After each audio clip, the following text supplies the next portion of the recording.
Bonjour à tous, bonjour toutes les personnes qui écoutent ce podcast. Je suis Sylviane Poumani-Ino, fondatrice du Visage de la Diversité. Je me définis comme une facilitatrice du changement. Facilitatrice du changement, pourquoi ? En fait, je travaille sur les questions de la diversité culturelle et je propose des ateliers interculturels pour des entreprises, des établissements scolaires et des particuliers, avec vraiment cette envie d'apprendre, de vivre ensemble les uns aux autres, vraiment cette envie. À la sortie de mes ateliers, chacune puisse se dire on est enrichi des cultures de toutes les personnes qui étaient présentes lors de cet atelier. Pour les entreprises, je propose des ateliers par équipe pour vraiment travailler cette question de mieux travailler en cohésion dans une équipe multiculturelle, et cela va vraiment en lien avec mon vécu, moi, depuis mon arrivée en France, dans les entreprises, où je me suis rendu compte que certes, j'entrais dans une entreprise, les gens agissaient avec moi comme si j'étais française. Or, je n'ai pas ce bagage, je n'ai pas ce bagage culturel français. Moi, j'ai un bagage culturel camerounais. Donc, quand je suis arrivée en entreprise, j'ai vraiment vécu ce choc de culture, je peux le dire ainsi, ce choc de culture dans les entreprises dans lesquelles je suis passée, dans toutes les entreprises d'ailleurs. Et je pense même que les personnes qui étaient en face de moi ne se rendaient pas compte que ma réaction, c'était parce qu'il y avait une différence entre la façon dont moi je percevais la chose, la façon dont ils percevaient la chose. Parce que chez moi, c'est pas ce qu'on m'a appris. Or, chez vous, c'est ce qu'on vous a appris. Donc, et personne ne prenait vraiment ce temps de se dire... En fait, personne ne prenait le temps de se dire que Sylviane, chez toi, c'est comment? C'était simplement, il faut faire comme ça parce que tu es en France, il faut faire comme ça parce que, vu que tu vis maintenant en France, agis comme une parfaite Française. Et moi, je trouve ça dommage de fermer les portes et de dire à tous les immigrés, à tous les étrangers, vous êtes des parfaits Français. Or, non, c'est faux. Nous ne sommes pas tous des parfaits Français. On a tous un bagage culturel que l'on porte et ce serait enrichissant de l'amener dans toutes les entreprises où nous passons. Donc, vraiment, je propose des ateliers, des exercices pendant une demi-journée. On travaille vraiment en équipe. On essaie vraiment de se dire des thématiques différentes. Hein. Les exercices ne sont pas tous les mêmes. Sur une demi-journée, je peux proposer 3 ou 4 exercices. Pourquoi les établissements scolaires, en fait? Parce que je considère que tout s'apprend à l'école. Certes, on va dire que les parents jouent une grande part dans l'éducation de leurs enfants, mais on passe la plupart de notre temps à l'école. Et je pense réellement que l'environnement, les personnes que nous rencontrons à l'école, l'environnement dans lequel nous nous trouvons à l'école, contribue à plus de 50% à nous construire. Donc, c'est déjà important d'apprendre aux enfants l'acceptation de l'autre, leur apprendre la tolérance dès l'école. Donc, pour les enfants, ça va être plus des jeux. Ça va être plus des jeux parce que, bien évidemment, il faut parler aux différentes tranches d'âge. On peut pas parler à des enfants comme on parle à une adulte. Ça va être plus des jeux. Ils auront l'impression d'être en train de juste s'amuser avec leurs copains. Mais pour qu'au final, ils puissent se dire « Ah ouais, il y a quelque chose en fait, qu'il y a quelque chose qui est changeant en eux à la fin ». Et pour les particuliers, mon troisième client, c'est les particuliers que j'ai encore fait 3 sous-groupes, adultes, adolescents et enfants. Des adultes, avec vraiment tous les 3, je traite de la même problématique, changer le regard qu'on porte les uns sur les autres. Et là, ça va vraiment être également des ateliers que je vais organiser sur 2-3 heures, où on va faire des exercices pour essayer déjà, ces exercices vont nous permettre de faire une introspection personnelle de comment est-ce que je perçois l'autre.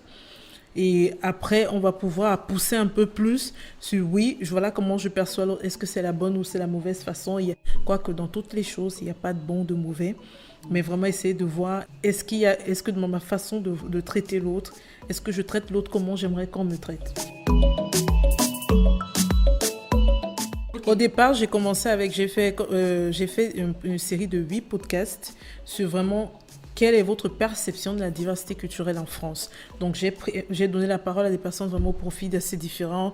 J'avais des personnes qui avaient une double culture, nées et grandies en France, mais qui avaient vraiment, par leur histoire, par leur famille, ce double bagage culturel. Autant ils se revendiquaient de la culture d'un parent comme de l'autre. Comme j'ai donné la parole à des purs Français de pure souche, vraiment. Et autant j'ai donné la parole à des personnes qui sont venus plus tard en France comme moi, dont toutes ces personnes avaient vraiment un regard totalement différent, avaient un vécu différent. Et j'ai vraiment voulu leur donner la parole quelle est votre perception de la diversité culturelle. Aujourd'hui, je veux parler de la diversité culturelle sur la base de mon vécu, mais quel est votre vécu à vous? Donc, c'est ça qui m'a d'abord interpellée. J'ai d'abord voulu donner la parole à ces personnes. Et ensuite, l'idée de ces podcasts, déconstruisons-nous. Quand on devait travailler, quand tu m'as dit travailler un peu pendant les vacances, quand tu devais travailler pendant les vacances, l'idée de déconstruisons-nous, en fait, est venue tout naturellement parce que à la suite de ces podcasts, beaucoup de personnes, et même moi-même, m'ont dit qu'ils ont été enrichis par ces podcasts. On dit et j'ai été également, moi, comme d'autres personnes se sont dit la même chose, d'autres immigrés se sont dit la même chose. Si j'avais rencontré une personne qui m'avait tenu ce discours quand je suis arrivée, peut-être mon parcours d'intégration aurait été différent en France. Donc, je me suis rendu compte qu'il y a ces podcasts, vraiment, ça touche des personnes, ça parle à des personnes. Et les gens en sortent enrichis. Donc, déconstruisons-nous et changeons notre façon de voir le monde aujourd'hui.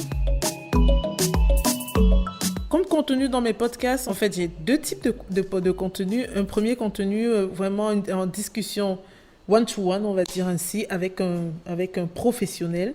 Quelqu'un dont c'est le métier, quelqu'un qui dans sa vie de tous les jours, dans sa vie professionnelle de tous les jours, parle de ces questions de diversité culturelle, où on va échanger sur des thématiques différentes à chaque fois. Autant ça va être de la diversité culturelle en entreprise, autant ça va être de la France comme une société exclusive ou inclusive, autant ça va être sur des questions de religion. Est-ce que la religion aujourd'hui en France favorise l'intégration sociale? Quand on parle de diversité culturelle, les gens, des fois, ils croient que c'est juste la couleur de peau ou bien c'est juste qu'on vient d'un autre pays et pourtant, ça englobe tellement d'autres sujets.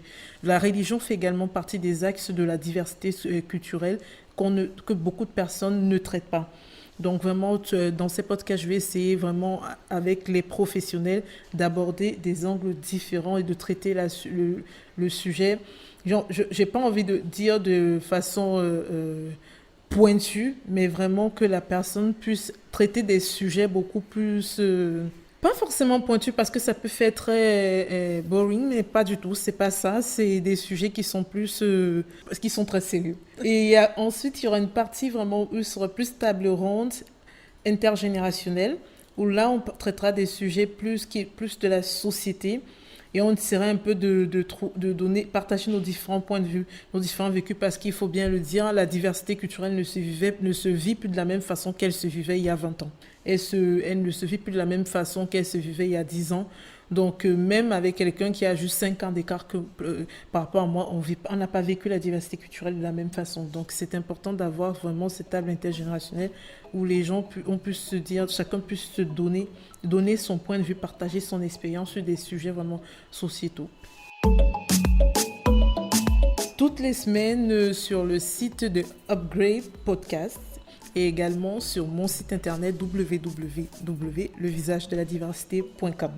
N'hésitez pas à venir écouter mon podcast pour mieux voir, pour mieux comprendre et surtout pour mieux accepter les autres. Il est important que tous les sujets que nous traiterons sont importants. Nous essayons vraiment de les traiter de façon terre à terre, afin que toutes les personnes qui nous écoutent sortent de là enrichies. Et surtout, n'hésitez pas à partager auprès de vous, parce que vous ne savez jamais la vie de qui vous pouvez changer juste par le contenu que nous allons vous donner. Donc n'hésitez pas à partager autour de vous, n'hésitez pas à nous laisser en commentaire si vous vivez les mêmes expériences que celles que nous partagerons. N'hésitez pas à nous laisser en commentaire si vous avez été enrichis et touchés par ce que nous allons dire. Et surtout, n'hésitez pas à liker. C'est très important.